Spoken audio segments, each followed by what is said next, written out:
بسم الله الرحمن الرحيم. My name is Krishna Rao. I am working as a general manager abroad. Luckily today, I've come here with one of my friend who has brought me here today.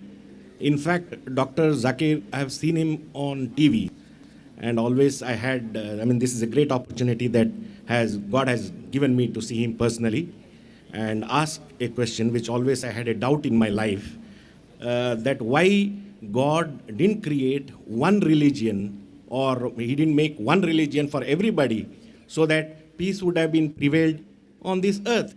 He knew it, or he never knew about it, that these are the problems which are going to be faced. Brother asked a very good question, very important question. Why did not God create only one religion? Why did he create all the different religions so there will be no confusion, no fighting? And I agree with him, it's a very good question.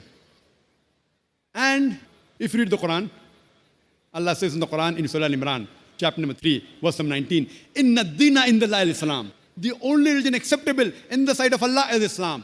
Islam means submitting your will to Almighty God. So if you read all the religions, Almighty God only sent messengers to preach one religion. All the messengers that came, right from Adam, peace be upon him, right down Noah, Moses, Jesus, Muhammad, peace be upon them all the prophets, and our beloved prophet said, there were 124,000 messengers sent on the face of the earth. And it's mentioned in the Quran in Surah Fatir, chapter 35, verse 24, وَإِم مِّن أُمَّةٍ إِلَّا خَلَا فِيهَا نَذِيرٌ. There is not a nation or a tribe to whom we have not sent a warner or a guide. Allah says in Surah Ra'd, chapter number 13, verse number 7, وَلِكُلِّ قَوْمٍ هَادٍ. And to every people have we sent a warner. Now all the messengers that came, brother, they taught nothing but submitting their will to Almighty God. And the basic message that all these messengers taught oneness of God. He did not beget. He has got no mother. He has got no father. He is only one. There's nothing like him. But due to passage of time, all what the messengers preached, it got corrupted. And if you heard my talk, I mentioned that most of the scriptures that came before the Quran, they got changed. And Allah says in the Quran, in several places, if he wanted, he could have made everyone submit his will to God. Everyone Muslim. See, Muslim brother, don't take it as a religion. The real meaning of Islam is, it's a deen, it's a way of life. Submitting your will to God. And Muslim doesn't mean a person who has the name Zakir, Abdullah, Sultan. Muslim means a person who submits his will to God. If you submit your will to God in Arabic, I will call you as a Muslim.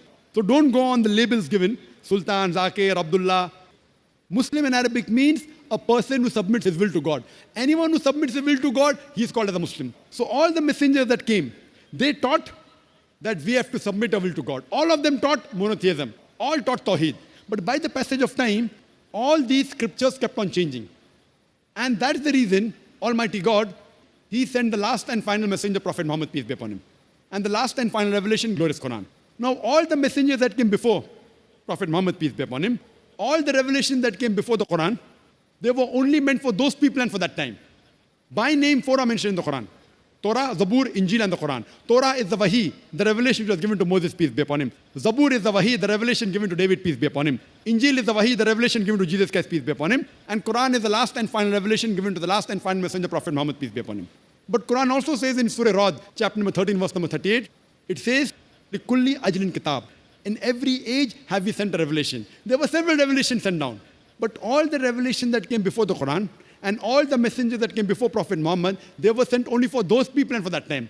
That's the reason Almighty God did not think it fit to preserve it. But since Quran is the last and final revelation, not only sent for the Muslims or the Arabs, it is sent for the whole of humanity. And Prophet Muhammad, he is not sent only for the Muslims or the Arabs, he has been sent for the whole of humanity. That is the reason he has been prophesied in all the major world religious scriptures. And this book, the Quran, Allah says in Surah Hijr, chapter number 15, verse number 9, we have revealed the Quran and we shall guard it from corruption. So what we realize that Almighty God sent messengers to preach only one religion. That is, submitting your will to Almighty God. In Arabic, I say Islam. Jesus Christ never came to preach Christianity. The word Christianity doesn't exist in the Bible. Do you know that? In the full Bible, the word Christianity is not there. He didn't preach Christianity. The word Christian was a nickname given to the followers of Jesus at Antioch, mentioned in the book of Acts. Nickname. So Jesus Christ preached Islam. It's mentioned in the Gospel of John, chapter 5, verse number 30, Jesus Christ, peace be upon him, said that not my will, but my father's will. God's will. In Arabic, he preached nothing but Islam. Similarly, if you read Bhagavad Gita, Shri Krishna said that you have to submit your will to God. If you understand Arabic, he says that you have to accept Islam. So what we realize that all the messengers taught nothing but submitting our will to God. That's the reason the Quran says in Surah Imran chapter 3 verse number 19, Inna dina indallah al-Islam. The only way of life accepted in the sight of God is submitting our will to Almighty God. So what we have to go back to the original scriptures. Go back to the commandment of Almighty God and submit your will to the commandment of God, and then you will be following the straight path. My name is Naresh. I've completed my BCom and I'm looking for a profession in film industry. My first question to you is about human evolution. What does the Quran say about the human evolution? Because a common man, in a common sense, thinks that Adam and Eve were the first person, the cause of human evolution. So if you look into that sense, now for Adam and Eve, he is our great father, I can say. So, and we are like sons and daughters to him. So how would this relate for us individuals to marry our own brothers and sisters? Brother asked the question that what does Quran speak about evolution? That we came back from one common great-great-grandparents, Adam and Eve. What he's talking about is not evolution, it's about creation. Well, I'm a medical doctor. I've passed my MBBS.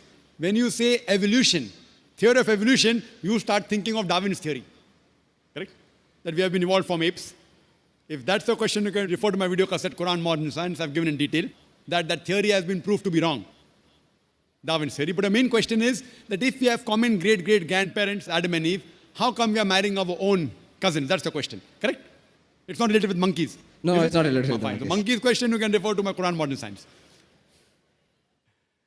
Allah says in the Quran in Surah Hujurat, chapter number 49, verse number 13, Ya ayyuhan nasu inna khalaqnakum min zakarin wa unsa wa jalnakum shu'uban wa qaba'ila lita'arafu inna akramakum indallahi atqakum inna Allaha alimun khabir. O humankind, we have created you from a single pair of male and female. Talking about Adam and Eve, may peace be upon them. O humankind, we have created you from a single pair of male and female, and have divided you into nations and tribes, so that you may recognize each other, not that you may despise each other. And the most honor in the sight of Allah subhanahu wa ta'ala is the person who has taqwa, who has God consciousness. Now coming to your question, if we have got one common great-great-great-grandparents, so how come we are marrying our cousins? Today science tells us that if you marry your immediate blood brother and sister, there are high chances of genetic problem. Therefore in Islam and most of the religions, marrying your immediate blood brother and sister, it is prohibited. Or marrying your immediate blood relations, as Quran says in Surah Nisa, chapter number 4, verse number 22, 23, 24, it says that you're not allowed to marry your mother, you're not allowed to marry your paternal auntie, your maternal auntie, not allowed to marry your sister, and the whole list goes on. The immediate blood relations. This is prohibited in the Quran and prohibited in most of the religions. Now, as far as marrying second cousins or the first cousins, Islam does not prohibit. Third, fourth, fifth, most of the religions don't prohibit. But some religions prohibit the marrying of first cousins. Now, as far as today science tells us that marrying your immediate blood relations, brother, sister, or paternal auntie, maternal auntie, there are high chances of genetic problems, which keeps on decreasing as you keep on. Even the first cousin, the chances are negligible, but there. In third cousin, it is no problem at all. If you marry unknown, even a non-relative, out of the blues, yet there can be genetic problem. That is unique, but can take place. So based on that, in this verse of the Quran, that Adam and Eve, our common great-grandparents, therefore we are called as brothers in humanity. Yeah, you are Nas. That we are brothers in humanity. As far as marrying brothers in humanity, fine. As long as they follow the criteria of marriage, there is no problem. Though, I agree with you, all the human beings, they may be your cousins, maybe third, fourth, fifth, 10th, 100, 1,000, million, whatever it is. I agree with you, we are one big family. But there's no prohibition in marrying them, and even scientifically, it's permissible. Only marrying your immediate family members, blood brother, or paternal auntie, maternal auntie, there are high chances of genetic problems. But the other relatives, so I do agree with you, we all human beings are brother in humanity. There's no problem in marrying them. Islam does not prohibit it, and even science does not prohibit that. My name is M.S. Sridharan. I am a bank officer. And I have been earning my salary from my bank. from the bank's main income, that is interest. I have some Muslim friends who have reservations, even taking a food or tea from my home, assuming that my source of income is from the main interest income of the bank. Please clarify if the interest as mentioned in the Holy Quran is the same that the modern bank is practicing, receiving or paying. Once again, my question is incomplete, I'm sorry.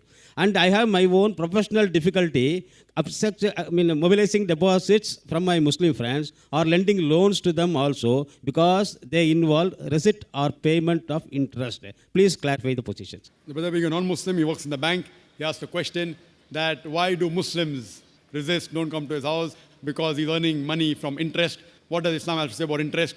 And he finds the difficulty mobilizing fund from the Muslims. Brother, the Arabic word mentioned is riba. Riba means interest as well as usury.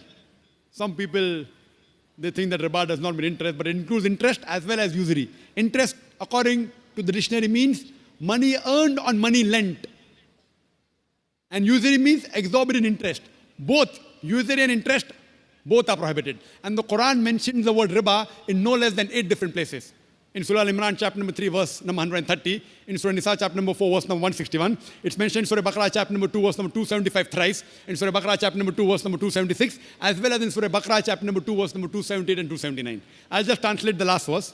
Surah Baqarah, chapter 2, verse number 278 and 279 says that if you give up not your demands of riba, of interest, then take notice of a war from Allah and His Rasul. So anyone who deals with interest, gives interest or takes interest, he is waging a war with Almighty God Allah and with the Messenger Prophet Muhammad Sallallahu Alaihi Wasallam.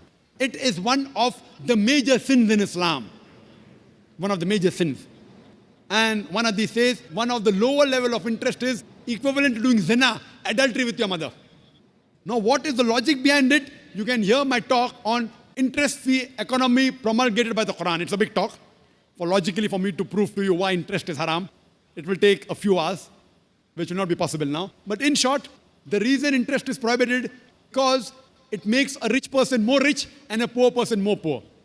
And furthermore, interest encourages many evils. Like if you know in the 80s, most of the bank, they funded gambling dens, they funded alcohol bars, etc. In Islam, we believe in profit and loss sharing. See, today, you being a banker, you know, the company which has the least debt is a better company. This interest was started by King George V, the banking system. He is the main culprit.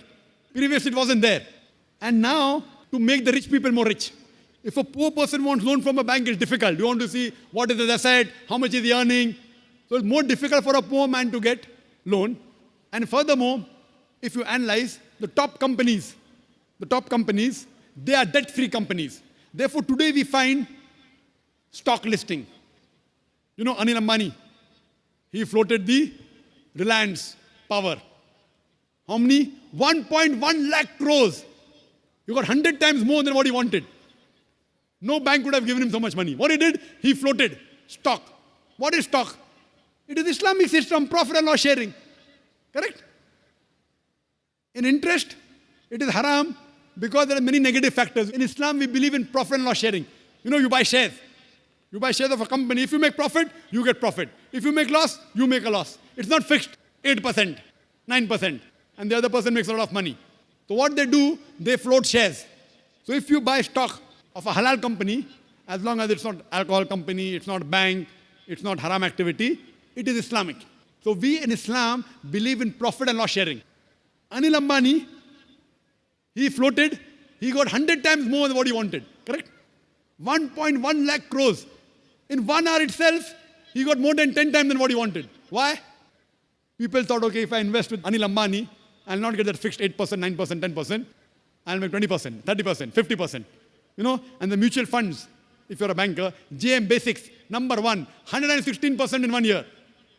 So what in Islam we believe? In profit and loss sharing. That's the reason riba, fixed interest, fixed amount on money earned on money lent is haram. For more details, refer to my video cassette, Interest-Free Economy Promulgated by the Quran. That's the reason if you change your bank from a conventional bank to Islamic bank, inshallah, you'll have Muslim customers. Inshallah. And today, the Indian government, the RBI, the finance minister hasn't given permission for a true Islamic bank. But there are people approaching him. I myself spoke to Chidambaram when he came to Saudi Arabia. And there are high possibilities. Manmohan Singh, our Prime Minister, initially he was the finance minister. He understands finance better. There are high possibilities, inshallah. He is studying the system.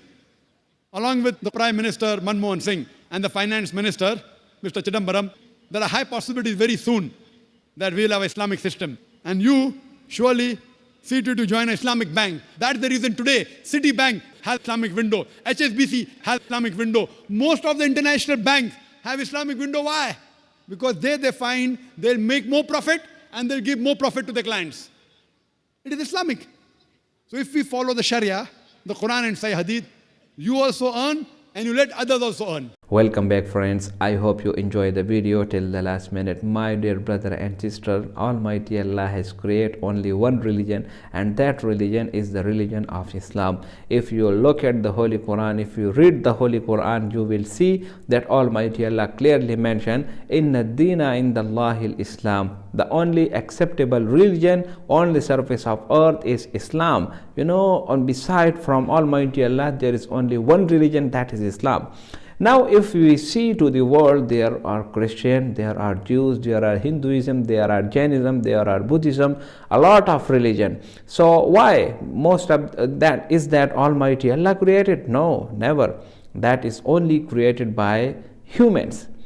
And that is, we can say that in today's generation, one day a journalist said that in today's generation, people use their religion as occupation for earning money, like that. So the religion is one, but unfortunately people divide them into a lot of things. Let's suppose I want to tell you the history of Hinduism, that how Hinduism has been created.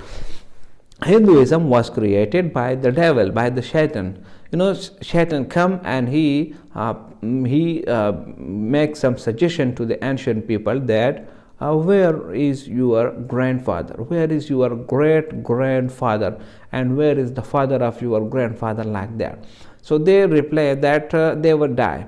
So the devil, they give suggestion that why not you should make their statues, that you will put them in front of you and you will pray for them, like that. Why not you should start? So people think that that's a very good idea, that why not we should make pictures, we should make portraits, like that. So in this way the idol worshipping start and a new religion has come into being, that is called the Hinduism. So my dear brother and sister, if you look all around the world, if you feel that there are different religions and every religion has a unique symbols, unique names and unique books, so these are created by the people. But when Prophet Muhammad ﷺ came into being, the previous religions were completely cancelled, like the religion of Moses, Jesus, Noah, Adam. There are 1,24,000, maybe more or maybe less, prophet came to this universe. So with the coming of Holy Quran, all the previous religions were cancelled. Like today we have seen that whenever there is an update in mobile phone or a computer, then it cancels the previous things. So that's why the Holy Quran is a great version, and you have to use it for the betterment of your own kind, and also for the success of you in another life as well. So my dear brother and sister, if you are not in happy mood, and if you are really want something, or if you are really disheard from this universe, just come and recite the Holy Quran and explore the Holy Quran. You will come to know that the final religion from the Almighty Allah is the religion of Islam. My dear brother and sister, Almighty Allah sent for that Islam more prophet, but the final messenger is Prophet Muhammad sallallahu alaihi wasallam. If someone follow another prophet in today's era, now they are totally, we can say they are totally in a wrong idea, because the final messenger is Prophet Muhammad. And if you follow Mirza Ghulam Qadiani or Jesus, Moses, so now this is not the order of Almighty Allah. Because when Prophet Muhammad sallallahu alaihi wasallam went to his Hujjatul Wada, to his final stage, he directly, Almighty Allah revealed the verse, Al-Yawma akmaltu lakum deenakum atmamtu alaykum ni'mati wa raditu lakum al-Islam deena. So my dear brother and sister, religion is one, holy book is one, and that is Holy Quran and Islam. If somebody tell you that Christianity is the final religion, don't follow them. These are liars. These are liars. If someone say Hinduism is the final revelation, liars, cheaters. If someone say Judaism, totally bullshit, liars in the world. But if someone say the Holy Quran is the final one, it's absolutely right, because in the Holy Quran Almighty Allah says, Inna Dina Indallahi Islam. So my dear brother and sister, come close to Islam and find a successful life. I hope you enjoy the video. If you like the video, subscribe the channel and share it with your friends.